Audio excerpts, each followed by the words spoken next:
আপনার কাছে কোথাও কি এখানে বাড়াবাড়ি মনে হচ্ছে কিনা? কলম ভেঙে দেওয়া বা মগজের চিন্তা করলে সেখানেও শক্ত অবস্থানে কোথাও কোথাও, মানে আমরা তো ফ্যাসিবাদ বলতে যা বুঝি স্বাভাবিকভাবে যে অন্যের মতের প্রতি অসহিষ্ণুতা, সেটারই একটা বৈশিষ্ট্য, ফ্যাসিবাদের একটা অন্যতম বৈশিষ্ট্য। এখানেও কি কোথাও একটা নতুন কোনো সংজ্ঞার মধ্যে আবার পড়েও যাচ্ছে কিনা? নানান রকম সংজ্ঞার জায়গা আছে, আপনার বিশ্লেষণ কেমন এখানে? যাচ্ছে, পড়ে যাচ্ছে। আমি আপনাকে আরেকটু ক্লিয়ার করে বলি, উনি যেটা বলেছেন, যে কথা আমাকে ফুয়াদ ভাই বললেন যে আপনি প্রতিটা শব্দকে সমর্থন অথবা অসমর্থন করার কোনো ব্যাপার না, এটা বলা সম্ভব না। আমি তবু একটা শব্দ নিয়ে কথা বলি, যেমন ফ্যাসিবাদ। এই ফ্যাসিবাদের সংজ্ঞা, ডেফিনেশনটা ওনার কাছে যা, সেটা যদি আমার কাছে না হয়, তাহলে ওনার কথাটাকে আমাকে ফ্যাসিবাদ মনে হতে পারে। এবং উনি যেভাবে ভাবছেন আমি তো সেভাবে নাও ভাবতে পারি। একটা কথা তো মাথায় রাখতে হবে এখানে, ওনার ভাবনা আর আমার ভাবনা এক না। উনি যেভাবে বলেন, যেভাবে ভাবেন, আমি সেভাবে বলিও না, সেভাবে ভাবিও না। কাজে ওনাকে এটাকে সমর্থন করার আমার কোনো সুযোগ নেই। তবে আমি মনে করি যে ওনার বক্তব্যটা অতি সরলীকৃত, এবং এভাবে ওনার বলা আমি মনে করি যে আমার কাছে ভালো লাগেনি। আমি এইভাবে কথা শুনতে চাই। উনি সমালোচনা করতে পারেন, বলতে পারেন যে এই ধরনের ধারা চলতে দেওয়া উচিত না। উনি বলতে পারেন এই ধরনের ধারা হলে সেটাকে আপনারা প্রতিরোধ করেন, আপনারা সেটাকে মানেন না। মানে মানুষকে বলেন তারা তার কাজটা করুক। মানুষকে কি করতে হবে সেটা যদি আপনি বলে দেন, এবং আপনার কথা না শুনলে সেটা যদি ফ্যাসিবাদ হয়ে যায়, আপনার মতো করে চিন্তা না করলে যদি সেটা ফ্যাসিবাদ হয়ে যায়, তাহলে ভাই আপনার সংজ্ঞায় গলদ আছে, লেখাপড়ায় একটু সমস্যা আছে। কাজে আপনাকে ওভাবে ভাবতে হবে ভাই। এটা হয়েছে কি জানেন, এটার মধ্যে একটা বয়স জনিত সমস্যা কাজ করে।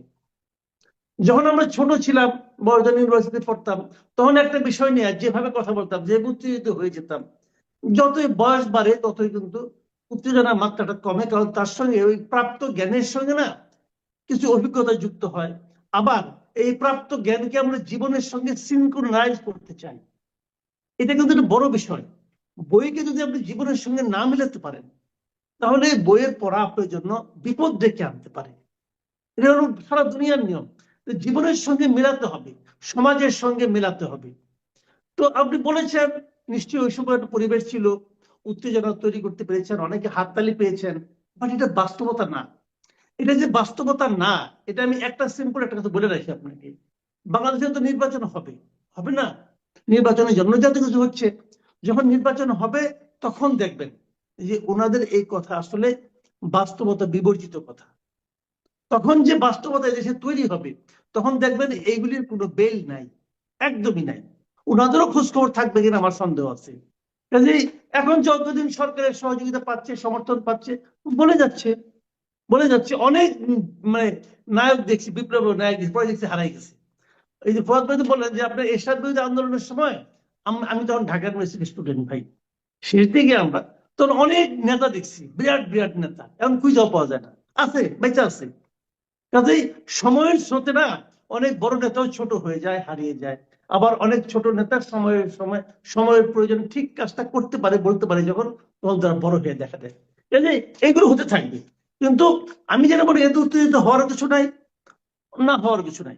এগুলো হতে থাকবে, এগুলো সমাজের অনুষঙ্গ, এগুলো চলবে। কিন্তু একটা কথা যে সবসময় মাথায় রাখতে হবে, দেখেন দেশটা কিন্তু মানুষ নিয়ে, দেশটা কিন্তু কেমন ভূখণ্ড নিয়ে না। আমার বাসায় 10 জন মেম্বার আছে, 10 জন মেম্বারের কথাই আমাকে কিন্তু গুরুত্ব দিতে হবে, শুনতে, মিনিমাম শুনতে তো হবে। গুরুত্ব দিতে নাও দিই, শুনতে হবে ভাই। শোনার পর হয়তো আমি গৃহকর্তা হিসেবে একটা সিদ্ধান্ত নেব। আমি চিন্তা করবো কোন সিদ্ধান্ত নিলে সবার জন্য ভালো হয়। কিন্তু আমি যদি আগেই বলে দিই যে না, তুমি গতদিন খারাপ কাজ করেছো, অথবা আজকে তোমার কোনো কথা বলার নাই, আজকে তুমি চুপ করে থাকবা, তোমাকে কথাই বলতে দিব না, এটা যদি আমি বলি, আমি মনে করি আমার এই আচরণটা হবে ফ্যাসিবাদী আচরণ।